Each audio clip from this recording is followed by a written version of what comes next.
What's up, guys? Derek from Team Evolution here, coming to you with a first place Sylvan deck profile that I played yesterday at my locals. I understand that topping the locals sometimes is not the greatest accomplishment in the world, but this was my first official test run with this build that I have, and I surprisingly did phenomenal with the deck. So I'm going to go ahead and give you the deck list, explain why I played certain cards, and if I'm the changes that I am going to make, which is only like one or two cards, and then.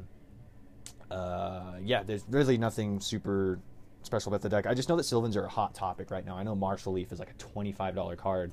I picked up, oh my god, in Atlanta, I went through like 18 Marshall Leafs, and I picked up every single one of them for like $6 a piece, trade and cash, depending on how I did it. And I've traded and sold all my extra ones, except for the ones I have in my deck. So I'm glad. I mean, it's kind of depressing that I got rid of them for the prices that I did. I was getting rid of them for definitely under 25. But yeah, so I'm going to give you guys the deck profile. Hopefully you enjoy. Don't forget to like and subscribe if you have not subscribed. And hopefully this gives you a little bit of insight that Sylvans can be good. We have a regional March 9th, and I'm going to play this deck at that regional because I have a lot of faith in the deck, and I know it can be good. So I do not have a lot of space to work with here, but I can kind of just explain along the way. So I play 3 trees. Most people play 0 to 2, and this card is too good to not play at 3. It gives you your draw. It's 2,700. It's beefy. It helps you go into your rank 8s. Like, this card's super strong. He basically helps you go into your first turn Felgrand. If you open Sylvania, Lone Fire, and another plant, you can first turn Felgrand with 4 to 6 cards in your hand. So I play 3. Too good not to play. 3 Marshall Leafs. No question as to why you should not play 3 of this card. I do play 3 Mushroom for back row hate. He's good if you excavate it. He's good if you draw it. Gives you 5 excavates, 2,000 defense. Really good to just stock up on 3. Oh, snap. There they are. The 2 Peacekeeper. If you don't really know what they do, you can kind of get a good generalization about what they do. When he's excavated, he specials a level 4 lower plant from the graveyard, so you can reuse, like, your first turn play, if you have what I talked about before, is you Lone Fire Blossom into tree. You play Sylvania, you ditch whatever plant you have, and then you stack Peacekeeper. Use tree's effect, you excavate the Peacekeeper, you get your draw, which point you have four cards in hand. And then use Peacekeeper to special Lone Fire. Lone Fire tributes to summon another tree.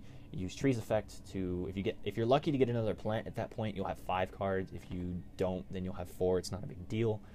I have done weird instances where I ended up with 6 cards, and it was actually because I did not have another plant to excavate or to put for Sylvania, and I got incredibly lucky and ended up milling the Peacekeeper anyways.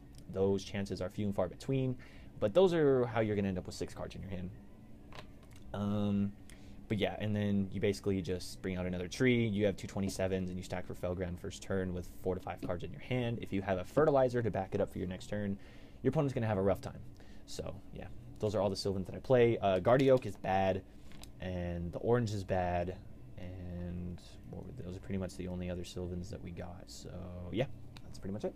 And then, of course, you see the Dandy and the 2 Lone Fire Blossoms. There's no reason to not play those. You have your Spore, your 1 Copy Plant to help you go into your Xyz plays, and is a level 1 tuner, so definitely can't go wrong with that. Pretty much the new Glow Up Bulb in an aspect. I dropped Fallen Angel down to 1. She's still in the deck right now because she gives you your accessibility to Dracosack and Big Eye with Copy Plant, so she's still good because Dracosack and Big Eye in the right situations can be good. Debris Dragon and Crane Crane. Debris Dragon's obvious, and Crane Crane is one of the cards I'm potentially going to swap for something else. He's good if you have Dandelion in the graveyard. If you don't, he is bad, because then you have to resort to sitting on Fortune Tune or making a play where you're left with a measly little 300 monster that is bad. So I might take him out. He did okay, but like I said, there's moments where I was glad I had him, and then there was moments where I was like, why am I even playing this card?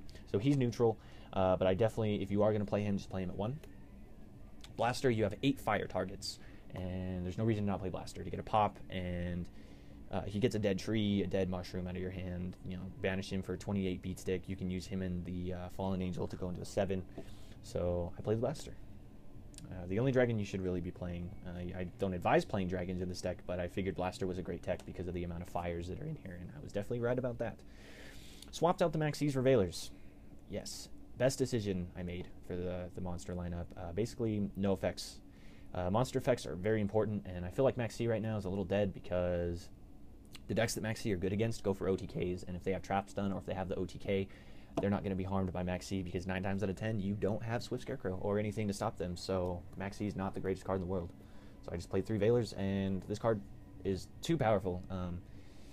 Won my Harpy matchup yesterday. I 2-0'd him, or yeah, was it 2 or did we go to game 3? I don't remember, but I know game 1 I opened 2 Effect Veilers, and he was like, I stopped his Chandler twice, and then the next game I stopped his Chandler once, which was just enough to win, so very good. 23 monsters. Then we have 3 Sylvanias. There's no need to explain the Sylvania. You need the field spell. Too strong. 3 Fertilizers. Again, no reason to explain this card. You just need 3. And then I played 2 Misties. You'll see why I only play 3, but I side the 3rd one, and you have the mushrooms and these, and then the card I'm about to show you. Also, I did not play Terraforming. I just want to point out that even though the field spell is very important, Terraforming, I tested it, and I do not like the card whatsoever because it can be dead in certain moments, and sometimes the Terraforming that turns into the field spell, especially if you open the field spell with Terraforming, can just be so annoying, and there's no reason to even play it at all. So I took the Terraformings out, and yeah, it works better without Terraforming, in my opinion. 9 spells. And then we have 3 Trapstun. This was a card I threw in kind of on a whim, and probably the best decision I made for the deck. Trapstun wins games by itself, but just in general, like, I can't tell you how many times I won or just got so much advantage because of this card. It's so good in this deck. It's better. If you saw my build where I was playing Decrees, and yeah, it was a really awkward build, Trapstun is just so much better. I definitely advise playing the Trapstuns because it just gets you out of so many good situations. Like, it prevents you from getting torrentialed and bottomless and compulsed and all kinds of stupid stuff. Then we have 2 Fiendish Chains. I want to get a 3rd one in there. Probably going to take the Crane out for a 3rd Fiendish Chain, see how it flows. Just more effect stops, basically prevents your opponent from getting their effects off. This deck loses to monster effects, which is why I have so much no monster effects. Mirror Force, Bottomless, and Solid Warning. So that is pretty much it for there. I'm going to show you the extra deck. We have 2 Felgrans, the basically bread and butter of the extra deck. If you can first turn Felgran, or you get your Felgrans out, it's such a good card for your opponent. Hard card to get around in general. And yeah, if you get 2 of these on the field, or your opponent gets through one of them and then you pull out another one, it can just be a really big buzzkill for the opponent. Super strong. I play 1 Elsay because he's really good. 32 defense, being able to bounce a card to the top or bottom of the deck and totally jack up your opponent, especially if they go into something like a Zen Mains or a Maystroke and you just pull this guy out and just ruin their day. I don't play Heliopolis because I don't really like Heliopolis right now. I feel like Felgrand and Elsay are the only 8s you need. We have the Dracosax. I picked up an Italian one and a German Ultra in Atlanta. I was pretty happy about that. So 1 of each for your 7s. For your 3s, you have the Melier and the Crane. Fortune Tune, so pretty standard.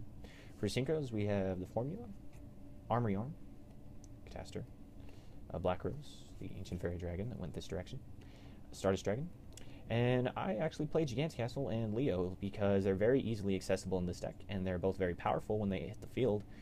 And Leo's amazing. Gigant Castle's okay. He's easy for a level 1. You have like 5 level 1 tuners with a Hermitry, and then he's really good for like a Spore with Hermitry, or a level 1 tuner with a Dandy token and Hermitry. You can easily go into this in other ways, but this card's really good. I will briefly show the side deck that I played. I did side the 3 Maxis for the instances of the decks that I could still stop like early game, like Mermills and just different things like that. The extra Misty, 3 Light Mirrors for Bujins and Lightsworns, double Mistake. This is probably going to get to 3 when I get a 3rd one. 2 DNA Surgery, 2 Overworked for Fire Fists, and 2 Mind Crush for like spellbooks and other decks that like to just search a lot. So this is the build that I got first place with. In terms of what I would change right now, I'm pretty happy with how it is. I just want to fit a 3rd Fiendish Chain in there while keeping it at 40 cards. I'm not quite sure how I'm going to do that. I'm going to keep testing the Crane and see if I like it. I'm going to play it without the Crane and see if I need it. But yeah, until then, that is the Sylvan deck that I got first place with. So subscribe if you haven't. Let me know in your comments what you think of the deck, what you would do. And yeah, the Mecha deck will be up pretty soon. Maybe I'll have it up tonight, actually. So until then, guys, Team Evolution out.